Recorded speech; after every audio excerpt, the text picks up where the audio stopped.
2 years ago. You're seeing a lot more people talk about it. There are agencies that are popping up that solely do content strategy. And at the end of the day, all content strategy is really what the two words put together. It's a strategy for your content that's on the web. It's a strategic creation of content for your customers based on what they're doing within your website or what they're doing across sort of the web landscape. And it's hugely important because typically when we go and work with clients, the last thing that they think about when they're doing a new website or when they're putting in a mobile website or they're going onto Facebook is they get all glamored about the glitz and we're going to be on Facebook, we need a Facebook profile.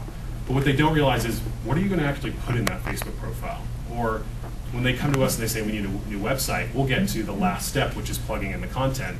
And suddenly it's, well, we just don't know what to put there. We don't know why we should put certain data there or certain content. So the content strategy is, I think, is a huge importance to marketers and communicators right now because it will really lead the way of sort of how websites and how you're going to go about communicating with sort of your constituents and your customers in the future. Because it's all going to be based on exactly what they like or what they feel is resonating with them. So one of the things I wanted to talk about particularly is how you go about building a content strategy for either your clients or for your own business. And the first step that I always tell our clients is listen. All of these tools are free. So you can go on Google, Bing, and Yahoo. You can search your brand names. You can find out what people are talking about through those particular search engines. You can go on Facebook, do the same particular searches within LinkedIn, YouTube, Twitter, things of that nature. Go out and find out what people are saying about your company. For Delta, it's a customer service issue, right? When Comcast got into it, it was, again, a customer service issue. So you'll begin to figure out exactly what your customers are saying, and you can build, at least have an objective of, we want to do this because we are hearing this on the internet or we're hearing this on Facebook, right? So the first thing you do is you want to listen to these particular platforms. And then you want to understand how your customers talk in each channel, right? So a really interesting thing, Mike Korak from Tallwave presented at the Online Media Summit here, and he talked about how the word TV, the abbreviation TV, has 233 million searches each month, but the actual word television only has 17 million searches per month, right? So that's a huge difference. So you want to understand how your customers refer to you and or your products and talk to them how they are referring to you. Just because the C-suite that you're dealing with says we should talk to our customers like this or we should have this content on our website doesn't mean that your customer is anything. You should be providing content and talking to them how they want to be talked to, right? So you can go on Google and figure those things out using their keyword tool. It's free. Just Google keyword tool. You can go on to Bing and do the same thing. You can go within Facebook and find out what people are talking about. Find out if there's a fan page related to you. Coca-Cola did a really interesting thing. They found out that two guys had started the Coca-Cola fan page before Coca-Cola even got interested in Facebook. And it had like 750,000 fans before Coca-Cola even said, we want to play with you guys. And instead of stripping these guys of owning that particular page, they said, we're going to hook you up with a guy internally here within our communications department, and you three are going to help run our Facebook profile for us. They now have like 5 million fans, right?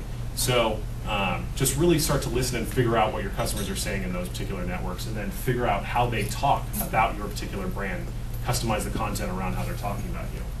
So then think about priorities for your customers. So this is a project that I worked on about 2 years ago for GBC, which is Global Binding Corporation. So GBC makes laminators, binding machines. Basically, when you walk into Kinko's, everything that's sitting there minus the printers is all GBC products. And they wanted to figure out a way, they have all these products, they have like 265 different products, and pricing ranges anywhere from the supplies, $5 or $6, up to some of these products that are hundreds of thousands of dollars, right, for laminating machines and things of that nature. And they wanted to figure out a way that they could really segment a lot of their product lines. And so what we did is we started looking at the searches within their website. We started to look at what people were saying around GBC and how they referred to their products. We did a lot of customer surveys.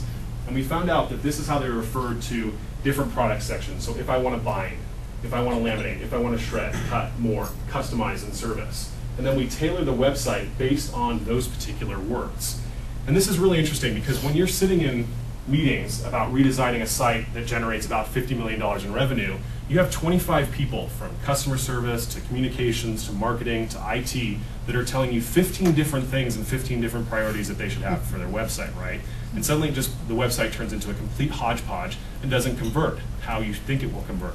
So they started to talk like their customers. and by categorizing their products into certain things. And there's very strategic reasons why bind comes before laminate and shred comes in the middle and things of that nature. There are specific reasons why they put covers and spines here and binding machines in this particular order. It's all because this is the way that customers talk, and these are the particular areas that our customers are going most when they go to their website. So you want to create priorities or categorizations for your customers based on how not only they talk, but based on what they're interested in when they get to your particular website. And then help your customers spread your message. So if you're on Twitter, don't create tweets that are 140 characters, because that means that anybody that wants to retweet your content and spread it has to reduce the size, make some editing, and make it as easy as possible, right? So on Facebook, always have a call to action at the end. Incite some of those comments and get people started, because the way you get into the newsfeed on Facebook is by a variety of things, including one of which is people commenting and you commenting back on updates. So the more that you can incite that particular commentary, the better. So try and end all your Facebook updates with a call to action.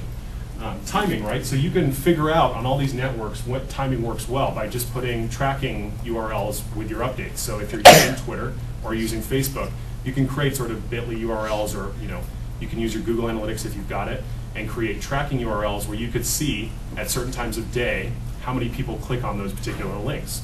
Maybe when you're serving sales or promotional offers at 9 a.m., they get a click-through rate of like 0.5%. But when you serve them at 3 p.m., because everybody's sick of being at work all day, and they're in that 2:30 lull, your click-through rates go up. So maybe you want to stop putting out updates at 9 a.m. and continue to just do things at 3 o'clock, right? So timing is really important. You can find out by just looking at what your customers are doing. And then videos that matter. I put this in because I think a lot of businesses put up just superfluous YouTube videos that don't make any sense, and they're there just for putting content. You can figure out, just looking at your customers and what they're doing with their own videos, and figure out what will resonate with them, right? So if GBC, for this example, knew that the binding machines are the one thing that people go on all the time and they're always going into the FAQ section, maybe you go about and create videos around FAQs or how to fix a machine along those particular lines. So figure out what those videos that your customers might find engaging based on just looking at your web analytics, or what gets the most click-through rates would be interesting too. And then don't get lazy. So continue to look at your metrics on a regular basis. Like I said, optimize the content on your website or within your Facebook profile or what you're tweeting on based on what people actually like. If you notice that certain subject matters just don't resonate with people on your social profiles, just stop talking about it, right? But certain topics that do resonate they get more comments, they get more clicks. They create better conversions for the metric that you're looking for, whether it be filling in a form or actually purchasing a product. Like I said, not what the C-level thinks is best. So start tailoring your messaging to your customers, and then repeat. Continue to do this. So this is an ongoing process.